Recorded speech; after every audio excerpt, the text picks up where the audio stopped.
আমার বাবা আমাকে নামাজের তাকিদ দেয় নাই, আমার বাবাকে জান্নাত দিতে হলে আমাকেও দিতে হবে।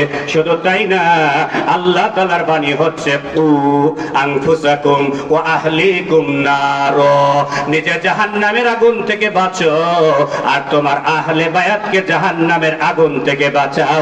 এই ঘোষণাটা যেন আরেকটু জোরে।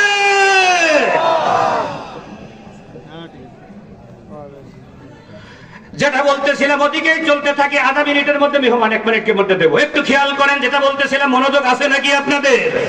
দেখা গেল ওই মক্খর সন্তানের চোখের কোনায় পানি চলে আসছে। পানি আসার পরে আল্লাহ রাসূলের সাহাবী ফাইনালি আবার মনোযোগ দিয়ে দাওয়াত দিচ্ছে, বাবা তুমি শোনো, তোমার বাবার কবরের খবরটা আমার কাছে আছে, তোমার বাবার কবরের খবর আমার কাছে আছে, তোমার বাবার কবরের খবর আমার কাছে আছে। মক্কর সন্তান চিন্তা করে ব্যাপার কি, আমার বাবার কবরের খবর তার কাছে আছে, এটা শোনার পরে আমার চোখ থেকে পানি বের হবে। আমার চোখ থেকে তো তেমন পানি বের হয় না, কিন্তু দেখতে পাচ্ছি আল্লাহ রাসূলের সাহাবী হযরতে কাতাদার চোখের থেকে টস টস টস টস করে পানিগুলো জমিনে পড়ে। তিনি চিন্তা করে আর দেরি নয়, আমি তার হাতখানা থাপা দিয়ে ধরে ফেলবার জানবো আমার বাবার কবরের কি খবর আপনার কাছে আছে। মক্কর সন্তান আর দেরি করে নাই, দৌড় দিয়ে এসে আল্লাহ রাসূলের সাহাবী হযরতে কাতাদার হাতখানা থাপা দিয়ে ধরে বলতেছে, হুজুর আপনি কি বলতে চাচ্ছেন? আমার বাবার কবরের খবর আপনার কাছে আছে। কি আছে, একটা বারের জন্য কি বলবে নাকি?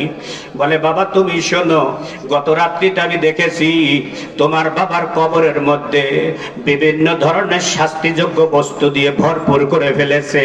তোমার বাবা রাস্তা চলতে চাচ্ছে কিন্তু চলতে পারতেছে না, অন্ধকারের মধ্যে হাবুডুবু করতেছে। তোমার বাবা আমার কাছে বলে দিয়েছে একমাত্র কারণ তুমি সন্তান, একমাত্র কারণ তুমি সন্তান, একমাত্র কারণ তুমি সন্তান। এই কথা বলার পরে সন্তান বলে, হুজুর আমার জন্যই যদি আমার বাবা বিপদে থাকে আর দেরি নয়, আমি আপনার হাত ধরেছি, আমি আপনার কাছে তওবা করতেছি, বাকি জিন্দেগিতে আর কোনোদিন আল্লাহর নাফরমানি করব না। মুসলমান জবান খুলে খুলে বলা যায় নাকি একবার সুবহানাল্লাহ? আমার জীবনে আর কোনোদিন নাফরমানি করব না, আল্লাহ তাআলা নাফরমানি করব না। হুজুর আপনি আমাকে একবারের জন্য পথ বাতিয়ে দেন, কোন পথে চললে আমার আল্লাহ তাআলা আমাকে maaf করে দিবে, আমার বাবাকে maaf করে দিবে? বলে তাহলে তুমি শোনো, আর দেরি নয়, তুমি আল্লাহ তাআলার কুদরতি কদমে সিজদা দাও। আল্লাহ তাআলা তার কদমে সিজদা দেওয়াটাকে বেশি পছন্দ করে। তুমি আল্লাহ তাআলার কুদরতি কদমে সিজদা দাও। এমন সময় সন্তান আল্লাহ রাসূলের